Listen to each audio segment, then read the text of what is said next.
In the winter months of 1959, a group of 9 young, experienced hikers began their journey into the Ural Mountains of Russia. This wasn't the first cold weather trip that these hikers had taken, but tragically, it would be their last. During the trip, the hikers encountered something in the supposedly desolate region that led to the deaths of the entire group. What exactly happened that night is still unknown, but the incident has since become one of the world's greatest mysteries, with the details and evidence being some of the most shocking that I've ever investigated.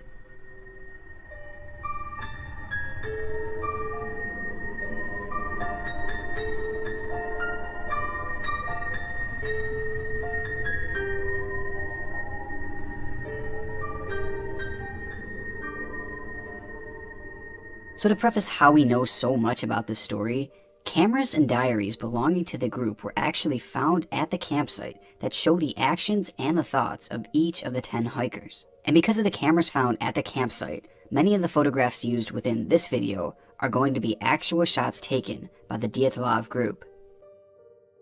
The story of the Dyatlov Pass Incident began at the Ural Polytechnical Institute, where a group of current and former students formed a crew to trek across the Ural Mountains. Now, the ski trip was not what you would expect from a group of college students. Each of the members of the 10-man group were certified Grade 2 hikers, and the completion of the trip would make them Grade 3, which at the time was the most prestigious hiking certificate in the Soviet Union. Because of this, the trip was quite serious, with booze and cigarettes being left behind in order to avoid distraction.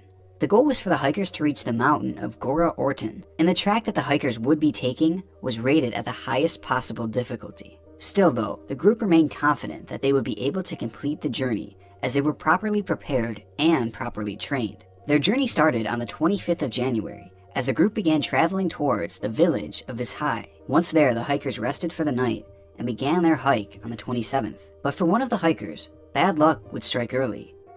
Just one day into the hike, the then 21-year-old Yuri Yudin began to suffer from severe joint pain. Yudin had been plagued by many health problems over the course of his life, and the limitations it placed on him were obviously quite frustrating. But in this case, his untimely health problems may have actually saved his life. With the pain in his joints becoming too much to bear, Yudin decided that he would only slow the hikers down if he stayed. So he said goodbye to his team, and he headed home, completely unaware of the tragedy that was soon to unfold. The departure of Yudin left the group with 9 people, 7 men and 2 women. The leader of the group, Igor Dyatlov, was said to be extremely knowledgeable and experienced, and by all accounts, he was a very well-respected leader.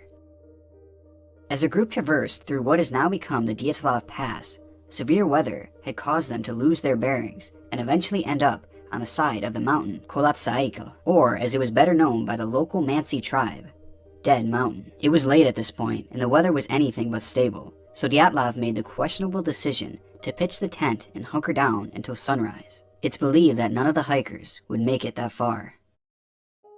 In the midst of their trip, Igor Dyatlov had told Yuri Yudin as he was leaving that the group would send a telegram once they had returned back from their journey. Dyatlov believed the trip would likely take 16 days, but a few extra days were possible due to the unpredictable weather of the region. Yudin had waited for the telegram for weeks, but it never came. This caused him to report the group as missing, and by the end of February, a search party was underway.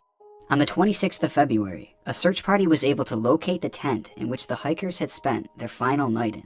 Upon further investigation, it was discovered that the tent was cut open from the inside by one of the hikers. With these hikers being as experienced as they were, they would not have done this unless they were extremely spooked by something. And the condition of the tent shows that the group likely cut the tent open from the inside in order to flee from something. And think about how crazy this is. Something had to scare them so badly and make them want to flee so quickly that they sliced open their only bit of shelter.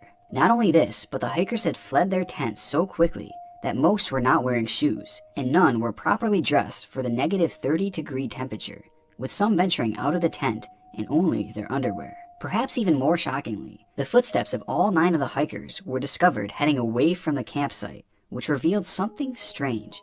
Rather than the footprints being sporadic, as one would expect if they were running away from something, they were instead extremely organized. One by one, the hikers walked single file down the hill in their bare feet and socks, with hardly any clothes on, as they slowly began to freeze to death. Between the cut-open tent and the single file walking, It's already very clear that something very unusual had happened that night, but things only got stranger as the bodies began to be discovered. Each and every one of the deaths on the Dyatlov Pass seems suspicious. Investigators set out on the morning of February the 27th, with high confidence that the members of the group would be found alive. The tent was located and the footprints were located. Now all that's left to do was find these extremely experienced hikers. While combing the area around a patch of trees, a member of the search party noticed that there was something brown sticking out of the snow near an old cedar tree. As they approached, they noticed that all of the branches on the lower part of the tree had been broken off, which might have suggested that somebody had possibly tried to climb it. Remains of an old fire were found under the tree as well, and next to this fire was where the first bodies were found. Yuri Doroshenko was the first hiker found. He was lying face down in the snow, wearing a short-sleeved t-shirt and swimming trunks. He was wearing 2 socks with no shoes. Doroshenko had a large burn on the right side of his head and on his foot. Along with this, he also had gray fluid coming out of his mouth. His body was covered in scrapes and bruises, and his ears, nose, and lips were covered in blood. It is speculated that these injuries were self-inflicted and done out of agony, as Doroshenko was quite literally being frozen to death. The gray fluid found coming out of Doroshenko's mouth is typically a sign that the body had experienced a strong force to their chest cavity. This perhaps suggests that Doroshenko had possibly fallen from the cedar tree, or that somebody else had pressed on his chest with extreme force. Despite these strange findings, Doroshenko's official cause of death was labeled as hypothermia, and the detail of the gray fluid found in his mouth never made the initial report. 23-year-old Yuri Krivonishenko was found lying next to Doroshenko under the cedar tree. He was found wearing a long-sleeved shirt and a single sock. His body was heavily bruised with multiple cuts as well. Burns were found on his foot and up his legs, as well as on both of his hands. Inside of his mouth, a chunk of his own knuckle was found, which may have been done while Krivonishenko was biting his knuckle in order to either stay conscious or to stop himself from crying. Later investigation revealed that both of the first 2 bodies were moved after death. What may have happened in this situation was that other members of the group found the 2 dead and put their bodies in an orderly manner out of respect. Other members of the group may have took the men's clothing to divide up amongst themselves in a desperate attempt to stay warm. The next body to be found was that of Igor Dyatlov, the leader of the group. Dyatlov was found face up with both of his fists clenched, and his body had also been clearly manipulated after his death. Dyatlov had abrasions and bruises on both of his ankles, as well as cuts and bruises on his face. He was missing an incisor in his jaw, and the coroner reported that these injuries were consistent with that of those caused by a fistfight. His official death was hypothermia.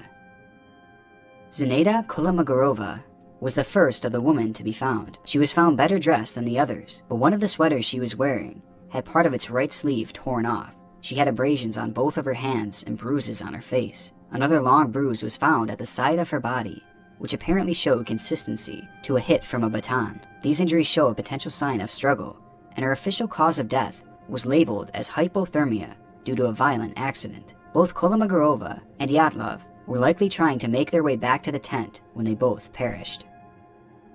It wouldn't be for another week that the next body was found. 23-year-old Rustem Slobodan was found on March 5th, lying face down and covered in snow. He had internal bleeding in both of his temples and a large fracture on his skull. Whatever caused the fracture and hemorrhaging is unclear, but medical experts concluded that Slobodan likely survived the injury for up to an hour after it had happened. It is theorized that Slobodan became extremely disoriented and dizzy after suffering these injuries and collapsed on the ground. Still conscious and awake, Slobodan quickly died of hypothermia. His body too showed signs that it had been moved post-mortem.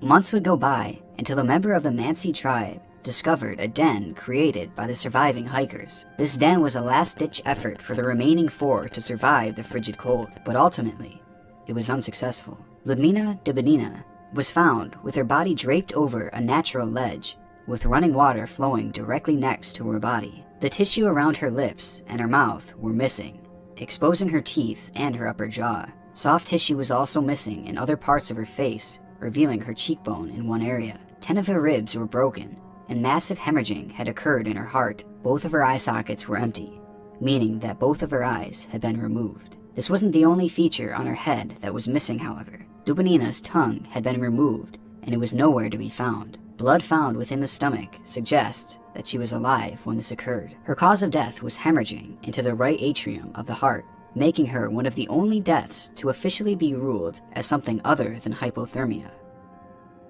Semyon Zolotorov, the oldest member of the group, was found slightly more prepared for the elements than the others. He had 3 pairs of pants on, and he wore a long jacket over his sweater, with 2 hats, a scarf, and boots. Despite him having at least some preparation for the cold, he too perished along with the others. Much like Dubinina, Zolotoryov had mysteriously suffered injuries to his chest, resulting in 5 broken ribs and a flailed chest. He was missing tissue along his right eyebrow, which revealed his exposed skull bone. He also had a deep gash in the back of his head, which too revealed blood. Zolotoryov was also found without eyes. His cause of death was quickly ruled hypothermia, despite the strange unexplained injuries that he had suffered. Both Zolotoryov and Dubinina had suffered their chest injuries whilst they were still alive. Medical experts concluded that their injuries were caused by a large force and could not have been caused by another human. Their internal injuries were similar to something you would see from a car accident. But despite this, neither had any bruising or marks where the force would have hit. This point alone continues to baffle researchers and remains unexplained how it could even be possible. Alexander Koletov was found near the den, along with the others. Though not ideal, his clothing was better than the majority of his companions. However, there were rips and tears found on his jacket and on his pants. Along with these rips, burn marks were found on his jacket and socks. Kolevatov was missing both of his eyebrows, and bone could be seen where they once were. His nose was broken and his neck was deformed, meaning that it was likely snapped. A gash was also found behind his right ear. Despite the clear and obvious signs of a major struggle, the autopsy was left vague and concluded that he too had died from hypothermia. The vagueness of the autopsy was fairly consistent with the remaining victims found in May of that year. Little explanation was given to any of their injuries, and the autopsies were found to be very misleading.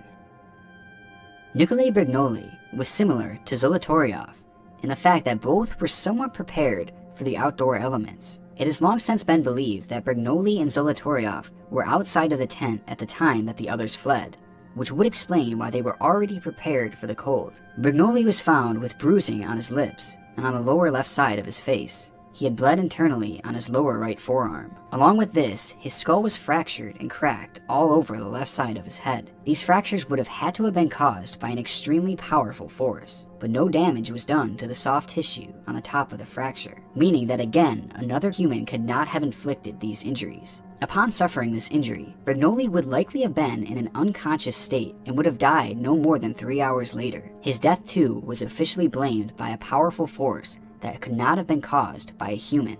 Each and every one of the deaths on the Dyatlov Pass seems suspicious. All of the hikers had bruising and cuts on their bodies, specifically on their faces, and most had other shocking and disturbing injuries that were left unexplained. But one of the more shocking things revealed in this case has yet to be discussed in this video. It is believed that the last 4 hikers had taken clothes from some of the corpses Welcome to another Mystery once they had Minute. passed away in a desperate Can you attempt solve to this survive magic? the freezing cold. Like So and when the final subscribe 4 for bodies more. were found,